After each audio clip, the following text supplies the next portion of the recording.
আসসালামু আলাইকুম, আমি রোকেয়া জামান, টিচার, বিবিএ প্রফেশনালস, ধনিয়া university college.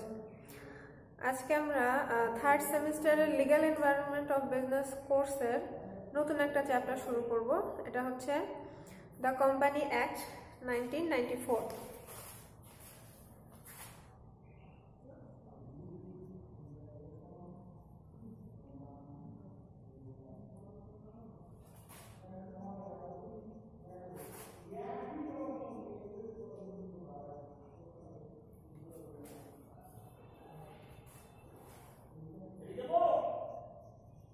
The Company Act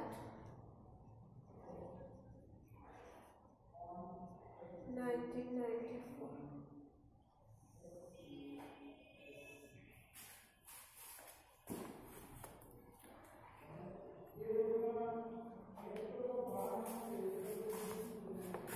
তো এই চ্যাপ্টার শুরু করার আগে হচ্ছে আমাদের মূলত এখানে দ্য কোম্পানি অ্যাক্ট অর্থাৎ একটা কোম্পানি কিভাবে পরিচালিত হবে, কোম্পানি স্টার্টিং থেকে এন্ড পর্যন্ত বিস্তারিত আলোচনা করা হয়েছে according to the law of the company act 1994।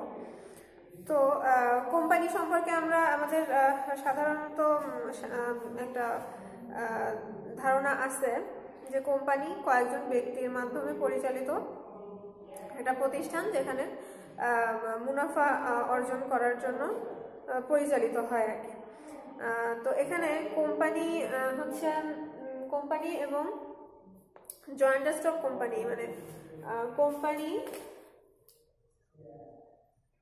and or the joint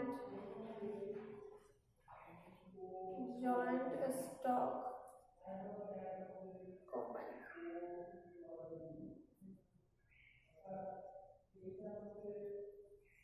তো যৌথ মূলধনী কারবার যেটাকে বলে জয়েন্ট স্টক এবং কোম্পানি একই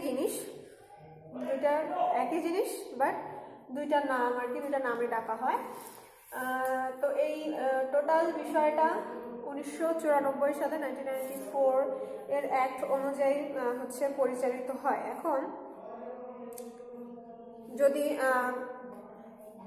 what is company or the joint stock company যদি কোশ্চেন আকারে শুরু করা হয়, তো এখানে সংজ্ঞা আকারে বলতে গেলে company means a company formed and registered under this act, an existing company।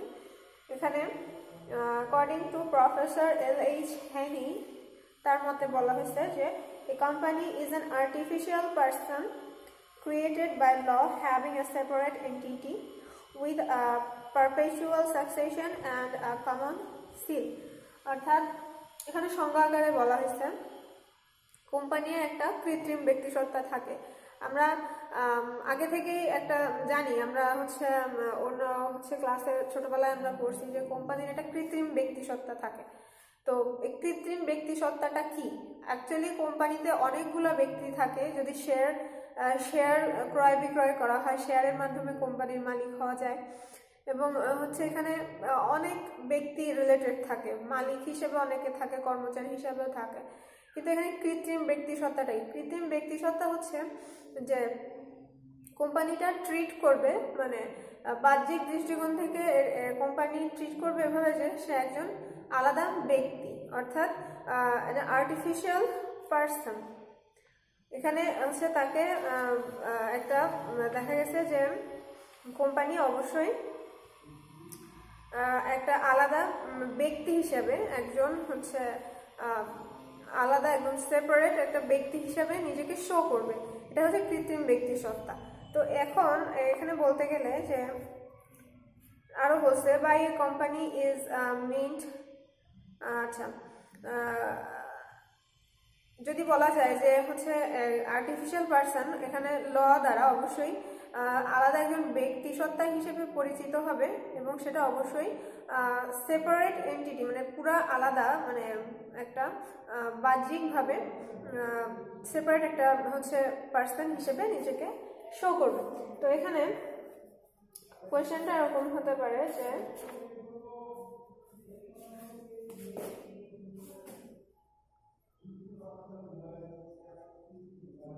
what is company or joint stock included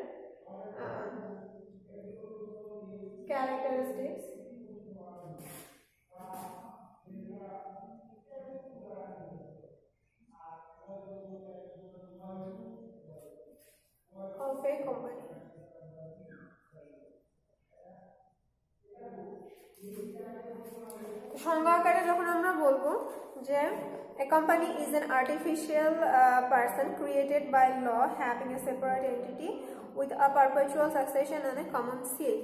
কিন্তু যখন ক্যারেক্টারিস্টিক্সের বিষয়টা দেখবো তখন কিন্তু এর বৈশিষ্ট্যগুলো দেখে বোঝা যাবে যে কোম্পানিটা আসলে কি, কারণ এর বৈশিষ্ট্যগুলো বা এর পরিচালনা করার জন্য যে সমস্ত এন্টিটিগুলো থাকে সেগুলো দ্বারা কিন্তু এর আসল রূপ বা এর যে পরিচালনা কার্যক্রম সেটা বোঝা যায়। যেরকম প্রথমে আছে রেজিস্ট্রেশন। একটা কোম্পানি পরিচালনা করার আগে ফার্স্ট অ্যান্ড ফরমোস্ট ডিউটি হচ্ছে সেটা রেজিস্টার্ড করা, অর্থাৎ আনরেজিস্টার্ড কোনো কোম্পানি কিন্তু আইনগতভাবে বৈধ না, তখন সেটা অবৈধ বলে গণ্য হবে। তো আমাকে প্রথমে কোম্পানি শুরু করার আগে অবশ্যই রেজিস্ট্রেশনটা মেনে চলতে হবে। এরপর আছে লিগ্যাল পার্সোনালিটি।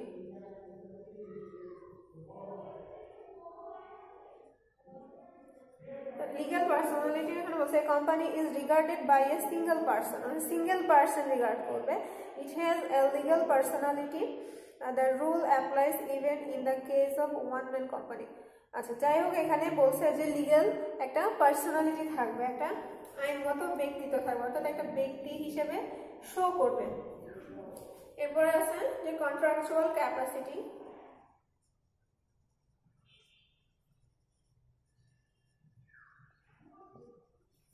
কোম্পানির অবশ্যই কন্ট্রাকচুয়াল ক্যাপাসিটি থাকবে, অর্থাৎ চুক্তিভিত্তিক যে ক্ষমতা সেটা থাকবে। এন্ড দেন ম্যানেজমেন্ট, অর্থাৎ মালিক পক্ষ থেকে ম্যানেজমেন্ট বা পরিচালনা পক্ষ কিন্তু আলাদা থাকবে। A company is managed by the board of directors, whole time directors, managing director or manager. These persons are selected in the manner provided by the Act and the Articles of Association of the company. অর্থাৎ company act অনুযায়ী management যারা করবে ম্যানেজারদেরকে select করা হবে। A shareholder as such cannot participate in the management. এখানে বলছে যে শেয়ার হোল্ডার যারা থাকে, শেয়ার হোল্ডাররা কিন্তু মালিক পক্ষের হিসেবে কাজ করে, তো মালিক পক্ষ কিন্তু কখনো ম্যানেজমেন্টের দায়িত্ব নিতে পারে না, তারা ম্যানেজমেন্ট থেকে আলাদা থাকে। তাহলে ম্যানেজমেন্ট বিষয়টা টোটালি মালিক পক্ষ থেকে আলাদা বা সেপারেট হয়ে থাকে। এরপর হচ্ছে ক্যাপিটাল। ক্যাপিটাল ছাড়া কি কোম্পানি কখনো সম্ভব নয়।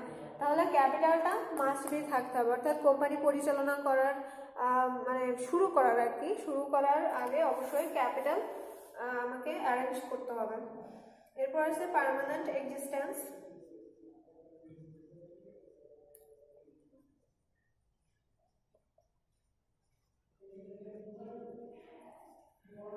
চিরস্থায়ী অস্তিত্ব। কোম্পানির একটা খুব গুরুত্বপূর্ণ একটা বৈশিষ্ট্য হচ্ছে পার্মানেন্ট এক্সিস্টেন্স, অর্থাৎ কোম্পানিটা চিরস্থায়ী একটা অস্তিত্ব থাকবে।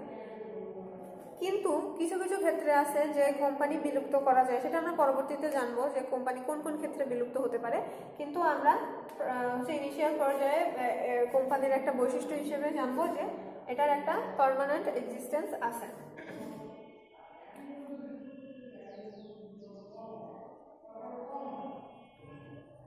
Registered office. কোম্পানির একটা রেজিস্টার্ড অফিস থাকতে হবে, রেজিস্টারকৃত একটা অফিস বা একটা প্লেস থাকতে হবে। প্লাসে কমন সিল।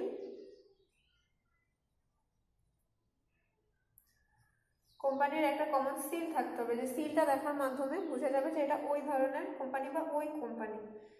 লিমিটেড লায়াবিলিটি থাকবে।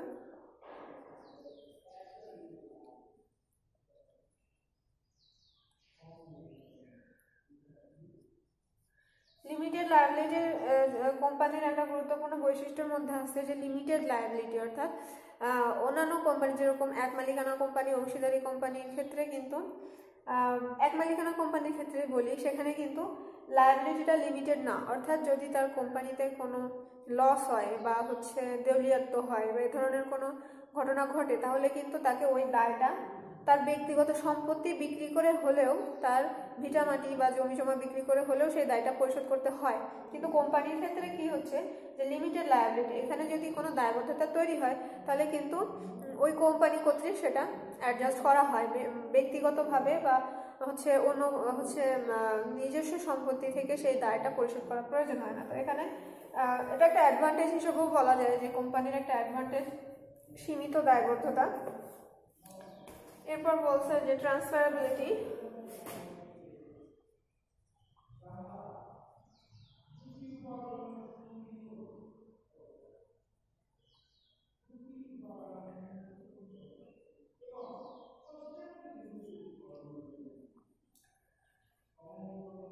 হস্তান্তর যোগ্যতা থাকতে হবে।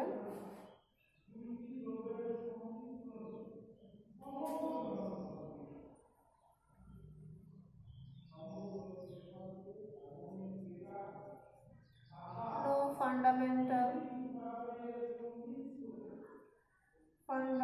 rights. মৌলিক অধিকার বিহীন। Though a company has no fundamental rights, it has challenged a law as void if the law happens to violate fundamental rights of citizens. Company fundamental rights ভঙ্গ করতে পারবে না। Social objective.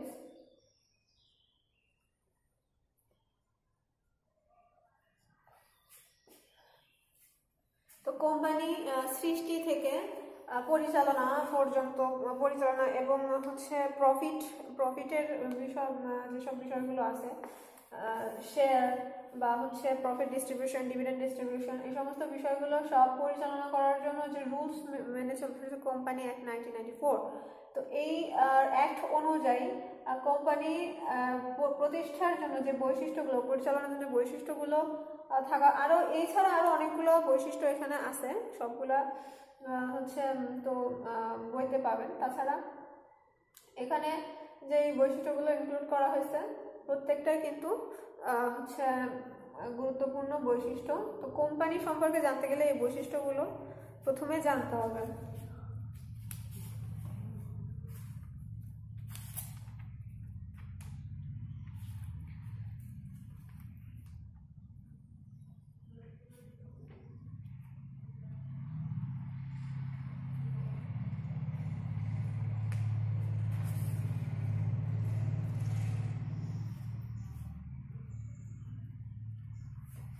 আমরা নেক্সট কোশ্চেনে যাব।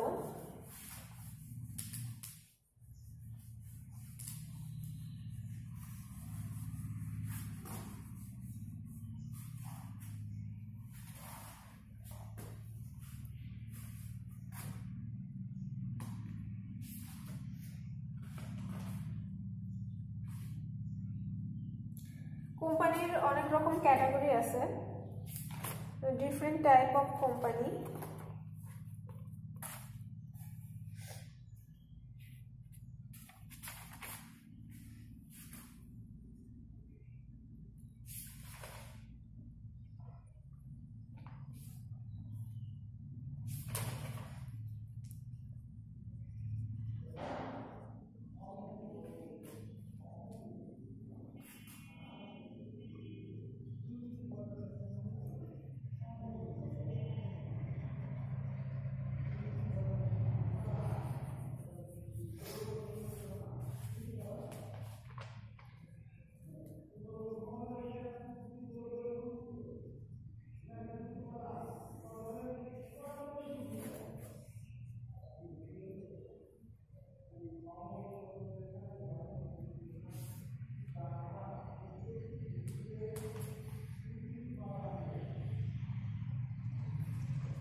Basis of formation.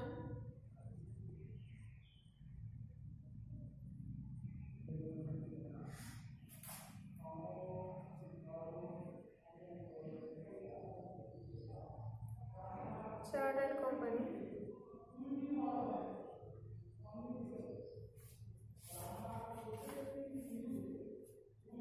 Statutory and registered.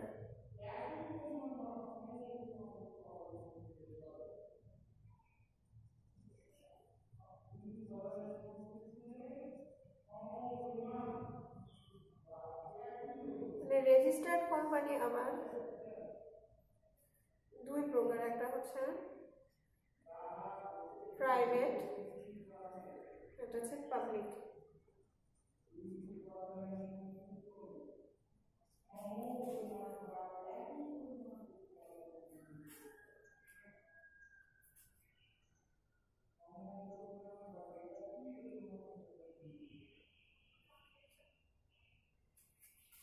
এরপর আছে basis of liability,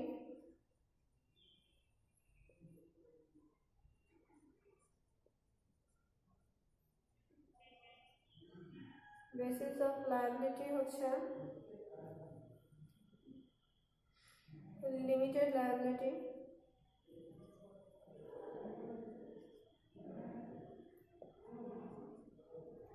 limited, আর একটা হচ্ছে unlimited.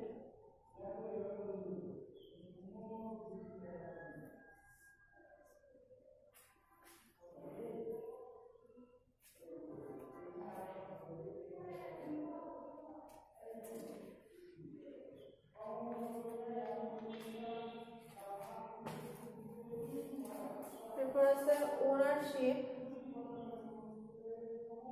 Basis of ownership,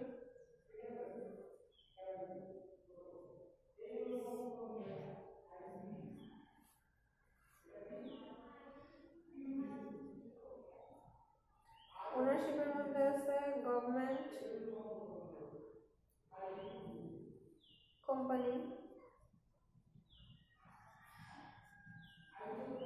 non government company.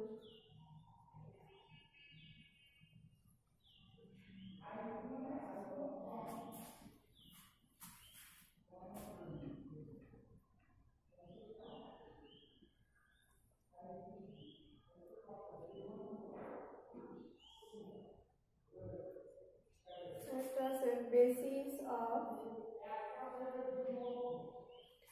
Domicile বা অবস্থানের ভিত্তিতে,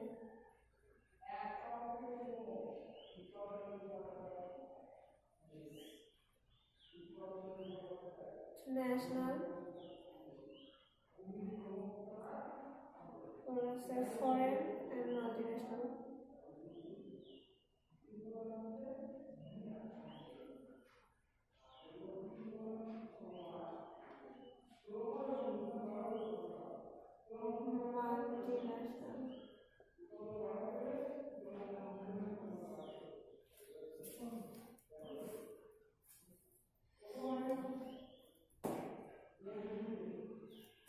Basis of control,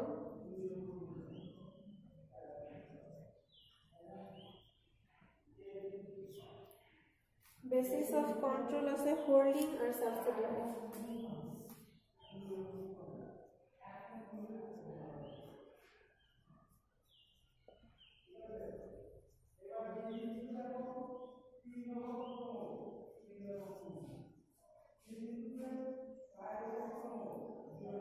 এটাই হচ্ছে কোম্পানি, ডিফারেন্ট টাইপ অফ কোম্পানির একটা চার্ট। এখানে প্রথমত বেসিস আছে চারটা, A process B C D, চারটা বেসিসের উপর ডিপেন্ড করে কোম্পানি হচ্ছে ডিফারেন্সটা বোঝা যায়। প্রথমত হচ্ছে বেসিস অফ ফরমেশন, অর্থাৎ তৈরি হওয়ার উপর ডিপেন্ড করে হচ্ছে এটার হচ্ছে কোম্পানির ফরমেশনটা বোঝা যায়। চার্টার্ড কোম্পানি, চার্টার্ড কোম্পানিগুলো এক ধরনের হবে, আর স্ট্যাচুটারি অ্যান্ড রেজিস্টার্ড। চার্টার্ড কোম্পানিগুলো এরকম হয় যেটা Incorporated under social charter or proclamation issued by the head of state are known as chartered companies. যেরকম the Bank of England, যেরকম the East India Company, Chartered Bank, etc. এগুলো হচ্ছে chartered companies এর মধ্যে পড়বে। পর স্ট্যাচুটারি কোম্পানি হচ্ছে বিধিবদ্ধ কোম্পানি। বিধিবদ্ধ কোম্পানিগুলো তৈরি থেকেই হচ্ছে বিধিবদ্ধ হয়ে থাকবে। আর আছে রেজিস্টার্ড কোম্পানি, যেগুলো রেজিস্ট্রিকৃত। এখন রেজিস্টার্ড কোম্পানিটা আবার দুই প্রকার, একটা হচ্ছে পাবলিকলি রেজিস্টার্ড আর একটা হচ্ছে প্রাইভেট। প্রাইভেট কোম্পানিগুলো আমরা চিনি, প্রাইভেটলি হচ্ছে সেগুলো পরিচালিত হয়, অ্যান্ড পাবলিক কোম্পানি। এরপর আছে liability. Liability on the basis of লায়াবিলিটির দিক থেকে লিমিটেড অ্যান্ড আনলিমিটেড। প্রথমে বলছিলাম যে হচ্ছে লিমিটেড কোম্পানিগুলো হচ্ছে লাস্টে লিমিটেড লেখা থাকে, দেখবেন যে হলো কোম্পানিগুলো কিভাবে লিমিটেড সীমাবদ্ধ দায়ের উপর ভিত্তি করে চলে। আনলিমিটেডগুলো সেগুলো খুব রেয়ার, আনলিমিটেডগুলো সেরকম দেখা যায় না কোম্পানির মধ্যে। সেটা হচ্ছে অসীম দায়বদ্ধ আর কি, লায়াবিলিটি সম্পন্ন হচ্ছে বেসিস অফ লায়াবিলিটির উপর ডিপেন্ড করে তৈরি হয়। এরপর হচ্ছে বেসিস অফ ওনারশিপ, অর্থাৎ মালিকানার ভিত্তিতে হচ্ছে আবার দুই প্রকার হয়, একটা হচ্ছে গভর্নমেন্ট আর একটা নন গভর্নমেন্ট কোম্পানি। গভর্নমেন্ট কোম্পানিগুলো তো হচ্ছে গভর্নমেন্ট রুল এবং হচ্ছে গভর্নমেন্ট নিজে সেটা পরিচালনা করে। আর নন গভর্নমেন্ট কোম্পানিগুলো নর্মাল কোম্পানি যেগুলো জাস্ট প্রফিট আর্ন করার জন্য যেগুলো পরিচালিত হয়, নন গভর্নমেন্ট কোম্পানি। এরপর আছে basis of domicile. Basis of ডোমিসাইলটা এখানে হচ্ছে অবস্থানের ভিত্তিতে, যে types of companies on the basis of domicile. এখানে হচ্ছে অবস্থানের ভিত্তিতে, ডোমিসাইল হচ্ছে অবস্থান, সেটা হচ্ছে অবস্থান ভিত্তিক।